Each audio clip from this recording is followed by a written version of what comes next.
안녕하십니까. 사람을 바꾸는 시간에 초대받은 김영숙입니다. 당연한 것으로 살면 사람이 바뀐다는 주제로 오늘 15분간 여러분과 함께 하겠습니다.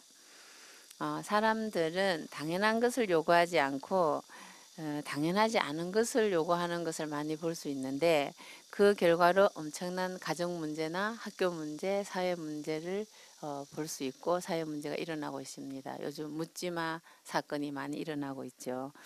어, 저는 이제 사례 두 가지를 얘기할 건데요. 제 친구 엄마는 제 친구에게 평소에 질책을 할 때 다리 몽둥이가 부러져라 이렇게 말을 자주 한답니다. 근데 제 친구가 결국 중3 때 기차 사고로 다리가 정말 하나 잃게 되었습니다. 그래서 평생 그 장애인으로 지금 살고 있는데, 그때 그 엄마의 마음이 당연한 마음이었더라면 지금 장애인의 딸을 가지지 않았겠죠. 꼭 그때 그 말밖에 할 수 없었는지 한번 우리가 다시 한번 생각해 볼 필요가 있는 것 같습니다. 저희 남편 같은 경우도 초등학교 3학년 때 아버지께서 병신 같은 새끼야 이렇게 그 말을 하시는 바람에 그 말이 상처가 되어서 결국은 30세 때 정신분열증이 발병이 되었어요. 저는 결혼하자마자 그 남편이 정신분열증인 상태를 알게 되었습니다. 그래서 병원 치료를 받는 과정에서 그 약을 심하게 먹고 있었기 때문에 결국 온몸은 굳어져 가고 눈동자는 다 풀리고 피부는 다 뒤집어져서 피부 자체가 정말 눈으로 볼 수 없을 정도였고, 고개는 땅까지 떨궈져서 눈을 마주칠 수가 없을 정도로 상태가 악화되었습니다. 그래서 본인이 생각하기에도 이제 다시는 건강을 찾을 수도 없고, 이제 다시는 남편 노릇도 할 수 없고, 아내를 붙잡을 자신도 없고, 자식에게 아빠의 노릇도 할 수 없는 정말 인생으로서는 폐인이 된 그런 상황으로 몰고 갔습니다. 그에게는 절망적인 상태였죠. 사람의 이치라는 게 저는 참 신기하다는 생각을 하게 됩니다. 그런 남편을 보면서 제가 만약 이혼을 하겠다는 생각을 했더라면 남편에게 이혼할 조건을 모두 찾았겠죠. 하지만 저는 당연한 자리, 그 아내의 자리를 인정하면서 남편을 어떻게 하든지 살리려고 했습니다. 그렇기 때문에 그가 가지고 있는 모든 문제는 제게 문제로 보이지 않았습니다. 그래서 조건이 좋아서 제에게 남편이 되는 것이 아니라 아내가 있으면 남편이 되는 것이구나. 저는 그렇게 생각을 하고 그 남편의 건강을 제가 간병하게 되었습니다. 그는 심한 불안에서 자기 생각을 바꾼다는 것은 결코 쉽지 않은 사람이었습니다. 그렇지만 당연한 것으로 제가 당연한 아내를 만나니까 당연한 남편이 되어지더라고요. 그래서 결국은 그는 쉽지 않은 생각을 바꾸면서 생각이 바뀌니까 그의 삶도 바뀌게 되었습니다. 그는 정신장애 상급으로 결혼 생활을 하면서 대화가 안 되는 부분이 많이 있습니다. 그럼에도 불구하고 그것은 문제가 되는 것이 아니었습니다. 왜냐하면 오히려 저는 그 남편과 생활을 하려면 제가 가지고 있는 고정관념이나 제가 가지고 있는 오름이나 제가 가지고 있는 지식이나 제가 가지고 있는 어떤 제 목표나 욕심을 가지고는 남편과 생활을 할 수 없기 때문에 저는 남편과의 생활 안에서 제가 가지고 있는 남과의 소통에 방해되는 모든 장애되는 것을 처리받게 되었습니다. 오히려. 그래서 저는 간병비를 받을 수가 없고 제가 도로 남편에게 제가 남과 쉽게 소통할 수 있는 넓은 마음을 갖도록 해준 남편에게 제가 도로 간병비를 내야 될 상황이 되었습니다. 예, 저는 이래서 남편과의 이 아름다운 부부 생활을 회복하면서 그 많은 사람들에게 빛이 되고 있습니다. 이런 마음은 학습으로는 되는 것이 절대 아니라고 생각합니다. 가르쳐서 안다면 아무 문제가 없겠죠. 이런 마음들은 우리가 인생의 관계에서 살아가는 동안에 어떤 마음이 발생되는 것입니다. 그래서 정말 허물어져 가는 그 초가집이라도 어떤 진실한 사람, 이 당연한 사람이 들어가면 그 집이 깨끗해지고 오히려 전원주택이 되어서 아름다운 옛 가구로 사람들이 놀러 와서 구경을 하고 놀다 차도 마시고 놀다 가겠죠. 누군가의 쉼터가 되겠죠. 하지만 저택이나 100평짜리 좋은 호화주택에 산다 할지라도 돼지 같은 사람이 들어가면 돼지우리가 되어서 악취만 풍기는 것입니다. 예, 저는 이런 남편과의 우리 남편의 이 허물어져 가 있는 이 모습이 마치 초가집으로 보였고, 그래서 이 초가집을 제가 주인이 되어서 잘 가꾸어 보니까 이제는 그 멋진 인격의 명소가 되어서 많은 사람들이 우리 부부를 보면서 많은 힐링을 받고 있습니다. 예, 사례 두 번째는 저는 학교에 지금 근무를 하고 있는데 그 학습 코칭 수업을 맡고 있습니다. 교실 안에서 수업을 도저히 받을 수 없는 학생들을 모아놓고 따로 학습 코칭을 해서 다시 교실 안에 선생님과 수업을 할 수 있도록 회복시키는 그런 수업을 제가 맡고 있습니다. 그 중에서 제가 가장 부담스러운 그 그룹이 있었는데 그 그룹을 오늘 제가 소개하고 싶습니다. 그 그룹의 학생들은 ADHD, 또 우울증이 심한 아이, 충동 조절 장애, 품행 장애 등 이런 아이들이 모여서 저와 함께 수업을 하는데 이런 아이들의 대부분은 엄마가 없습니다. 뿐만 아니라 집에서 돌봄의 어떤 도우미가 전혀 없는 거의 방치되어 있는 아이들입니다. 그래서 교실에 오면 담임 선생님에게는 당연한 칭찬이나 당연한 격려를 듣기보다는 많은 질책을 받게 되고 무시를 받게 되죠. 뿐만 아니라 아이들에게는 무시나 아니면 왕따를 당하는 그런 소외된 경험이 많은 아이들입니다. 저는 이런 아이들과 수업을 해야 하는데 지도안을 짤 수가 없었어요. 그래서 저는 어느 날 그 조벽 선생님의 나는 대한민국 교사다. 그 책을 보면서 학생은 우리의 주인이다. 저는 그 말이 너무 당연한 말로 들렸습니다. 그래서 학생들은 자기들을 존중해 주는 것을 그 동물적 감각으로 직감적으로 알게 됩니다. 그래서 교사의 자세를 금방 읽어내죠. 그래서 저는 이제 수업 시작 첫날 한 학생이 들어오자마자 저와 한 1, 2분 지난 시간에 금방 책가방을 교실 바닥에 내던지고 거기에 들르고 있었습니다. 교사가 어쩌나 테스트를 하는 거죠. 다리를 뻗을 만하면 뻗을 작정인지 하여튼 저와 이제 겨루기를 하기 시작했죠. 말하자면 대화를 하자는 것인데 저는 잔소리나 질책을 하지 않고 왜냐하면 다른 모양으로 혹시 왜곡이 더 되어서 내가 이 아이와 더 이상 대화가 되지 않을까 하는 두려움 때문에 아무 잔소리도 하지 않고 이 아이에게 일어나는 어떤 변화를 민감하게 파악하고 신중하게 무언의 대화를 하고 있었던 거죠. 아이를 덜 뽑지 않고 찬찬히 들여다보아야 그 아이들의 작은 소리가 들려옵니다.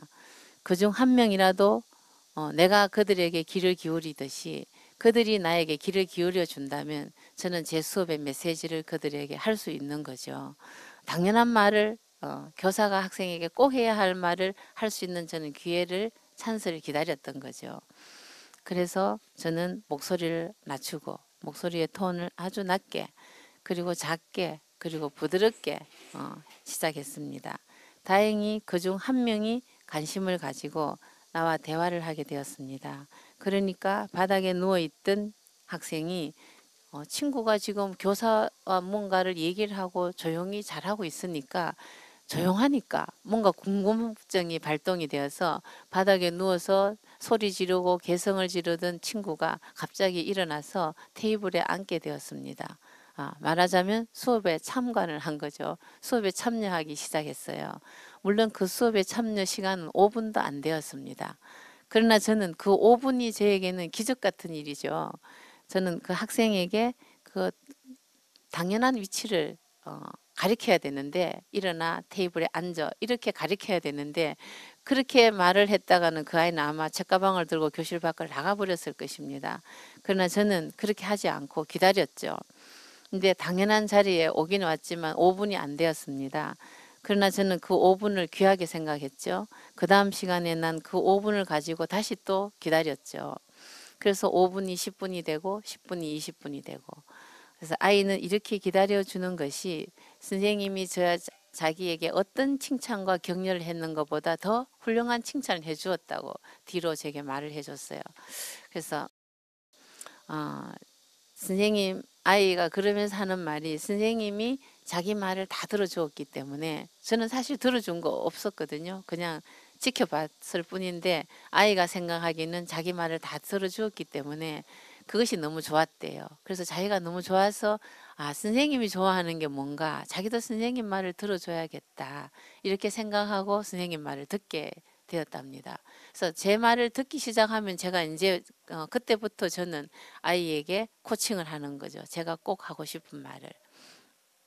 근데 우리 학부형이나 우리가 부부 생활을 할 때나 또 누구와의 관계를 할 때 내가 꼭 해야 할 말의 메시지를 전달하고 싶지만, 그러나 관계가 되지 않으면 전달이 되지 않지 않습니까? 그래서 무작정 우리가 당연한 말을 하지 않고 말만 하면 다 되는 줄 우리는 착각하고 많은 관계에 문제가 일어나고 있습니다. 그래서 아이들을 제가 가르치면서 알아진 것이, 보이기만 하면 따라하는구나. 그러니까 보여주는 사람이 있으면 그것이 빛이고 그것이 학습이고 그것이 코칭이라는 생각이 들었습니다. 그래서 이렇게 야단을 치고 난리를 치고 소리를 지르고 문제를 일으키는 이 학생을 가만히 지켜보는 이제 저를 보고, 그 옆에 ADHD 여학생이 말 한마디도 하지 않고 입을 다물고 있던 아이가 3회 때부터 어떤 신뢰를 얻었는지, 선생님, 작은 목소리로, 선생님, 저 그림을 그려도 돼요? 그래, 한번 그려보렴. 그래서 그림을 그려서 자기 그림을 설명하기 시작했어요.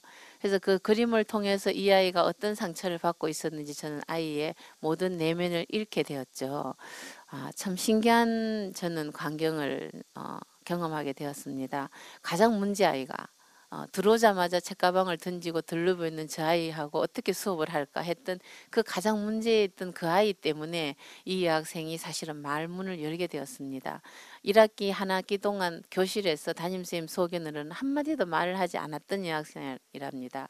그런데 어떤 신뢰가 생겼는지 이 여학생은 말을 하기 시작했습니다. 지금은 너무나 정상적인 생활을 회복하고 있습니다. 이렇게 그 가장 문제 아이가 이 학생의 마음을 움직일 줄은 아무도 몰랐죠. 저도 물론 몰랐습니다. 그러나 이런 연결고리가 되어서 서로 재미있는 수업을 하고 있게 되었습니다. 교사가 가리키는 것은 한계가 있다고 생각합니다. 교사와 학생이 서로 당연한 위치만 알게 되면, 교사는 교사대로 주제 파악을 하고 학생은 학생대로 주제 파악을 하면 그건 수업은 정말 쉬운 수업이 되는 것이죠.